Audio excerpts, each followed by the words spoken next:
Hello everyone and welcome back to Vivek tutorials once again. आज का जो टॉपिक है वो है हमारा ओम्स लॉ बोर्ड प्रिपरेशन वाली सीरीज में। और ओम्स लॉ जो है एक इलेक्ट्रिसिटी चैप्टर से one of the important topic है जिसके बेस पे numericals as well as theory दोनों ही क्वेश्चंस आने के चांसेस रहते हैं। तो चलिए पढ़ते हैं what is Ohm's law. Ohm's law की अगर थ्योरी हम देखें तो ओम्स लॉ के अकॉर्डिंग अगर टेम्परेचर कांस्टेंट है तो this basically is the basic condition of Ohm's law कि अगर टेम्परेचर आपका कांस्टेंट है तो करंट जो फ्लो हो रहा है कंडक्टर के अंदर वो डायरेक्टली प्रोपोर्शनल होगा उसी कंडक्टर का जो पोटेंशियल डिफरेंस है, यानी कि जिसको आप वोल्टेज बोलते हो उसके। ठीक है, तो फॉर एग्जाम्पल मैं एक कंडक्टर अगर बना दूं यहाँ पर और इस कंडक्टर के मैं दो एंड्स डिसाइड कर दूं, लेट्स से ये वाला है पॉइंट ए और ये वाला है पॉइंट बी, तो ए से बी तक कितना करंट फ्लो होगा, इधर से इधर कितना करंट जाएगा, वो बात किस चीज पे डिपेंड कर रही है कि इन दोनों के बीच में जो पोटेंशियल डिफरेंस है v की जो वैल्यू है वो कितनी है। मतलब a से b में ज्यादा करंट जाएगा या कम करंट जाएगा a से b तक, मतलब कंडक्टर के एक एंड से दूसरे एंड तक कितना करंट जाना है वो कौन डिसाइड कर रहा है, वो ये v वोल्टेज डिसाइड करता है कि कितना करंट a पॉइंट से b पॉइंट तक फ्लो होगा। तो डायरेक्टली प्रोपोर्शनल यहाँ पे जो टर्म है इसका मतलब ही वही है कि डिपेंड करना। तो यानी कि करंट जो फ्लो हो रहा है वो किस चीज पे डिपेंड कर रहा है, प्रोपोर्शनल को हम ऐसे लिखते हैं तो किस चीज पे डिपेंड कर रहा है, जो इसका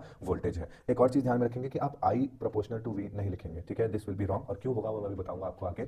खैर यहाँ बढ़ते हैं आगे। v प्रोपोर्शनल टू i होता है और प्रोपोर्शनल जब हटेगा तो आपको पता है कि एक कांस्टेंट हम यहाँ पर ऐड कर देते हैं और यहाँ पर वो कांस्टेंट जो है वो होता है r, जहाँ पे r का मतलब होता है रेजिस्टेंस।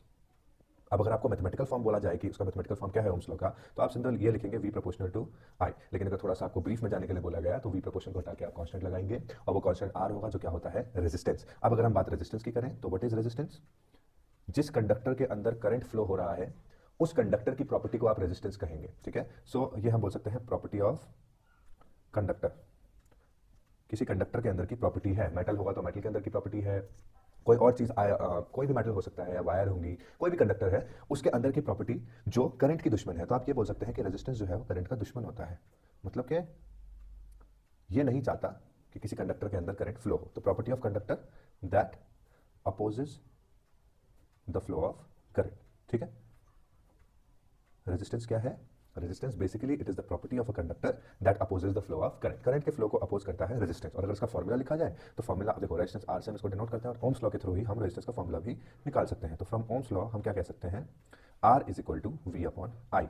यहीं से v is equal to I R होता है, आपको पता है v is equal to I R होता है, तो यहीं से r इक्वल टू क्या हो जाएगा, v upon I. Got it. तो अब इसके बाद हमें अगर इसकी ऐसा यूनिट लिखनी हो कि ऐसा यूनिट क्या होगी रेजिस्टेंस की, तो ऐसा यूनिट के लिए हमें फॉर्मूला पता होना चाहिए। फॉर्मूला हमको पता है, जैसे वो v है, v का मतलब वोल्टेज, वोल्टेज का यूनिट क्या होता है, वोल्ट। ठीक है, और अपॉन में करंट है, करंट का यूनिट क्या होता है, एम्पियर। सो हम कह सकते हैं कि रेजिस्टेंस की जो यूनिट है वो है वोल्ट पर एम्पियर। कैसे लिख सकते हैं इसको, वोल्ट पर एम्पियर, या इसको ऐसे लिख सकते हैं वोल्ट एम्पियर इनवर्स।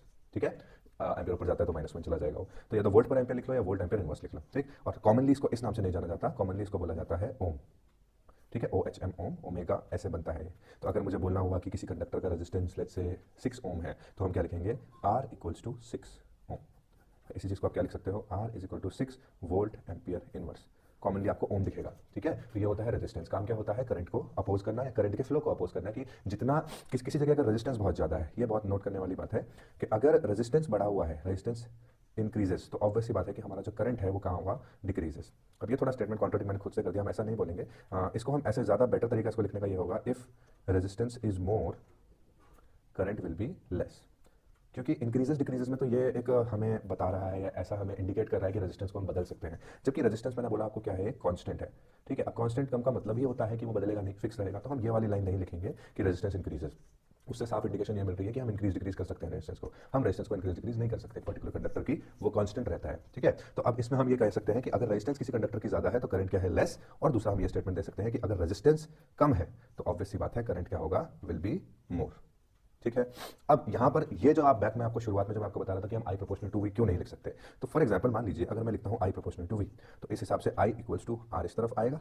ठीक है, और अब इस हिसाब से देखा जाए तो अगर मैं थोड़ी देर के लिए वी को भूल जाऊं तो आई और आर सामने सामने है, और सामने सामने का मतलब तो डायरेक्टली प्रोपोर्शनल होता है। तो डायरेक्टली प्रोपोर्शनल में क्या दिखाता है, डायरेक्टली प्रोपोर्शनल का मतलब होता है सेम चेंजेस आना, यानी कि अगर एक चीज बढ़ रही है तो दूसरा भी बढ़ेगा। जैसे यहाँ पर वोल्टेज अगर आप बढ़ाओगे तो करंट भी बढ़ेगा। ठीक है, तो हम ये कह सकते हैं कि अगर करंट बढ़ रहा है तो रेजिस्टेंस भी बढ़ रहा है इस वाले रिलेशन के अकॉर्डिंग। जबकि रेजिस्टेंस की डेफिनेशन हमको ये नहीं बताती, रेजिस्टेंस की डेफिनेशन में ये कहती है कि वो अपोज कर रहा है करंट को, मतलब कि अगर रेजिस्टेंस ज्यादा है तो करंट क्या होगा, कम, और अगर रेजिस्टेंस कम है तो करंट क्या होगा, ज्यादा। तो हम ये कभी भी नहीं कह सकते कि करंट और रेजिस्टेंस आपस में डायरेक्टली प्रोपोर्शनल होंगे। ठीक है, इसीलिए ये वाला जो स्टेटमेंट है ये गलत हो जाता है। ठीक, तो कभी भी ओम्स लॉ का मैथमेटिकल एक्सप्रेशन लिखना है तो हम ऐसे लिखेंगे v प्रोपोर्शनल टू i, और फर्दर सॉल्व भी जब करना होगा तो इसी तरह से करेंगे। ठीक है, आई होप ये ओम्स लॉ और रेजिस्टेंस की जो बेसिक डेफिनेशन है आपको समझ में आई होगी। हम आपको नेक्स्ट वीडियो में मिलेंगे इसी रेजिस्टेंस के फैक्टर्स के साथ कि रेजिस्टेंस किन फैक्टर्स पर डिपेंड करती है और उससे रिलेटेड एक दो क्वेश्चंस के लिए। तब तक के लिए पढ़ते रहिए and all the very best.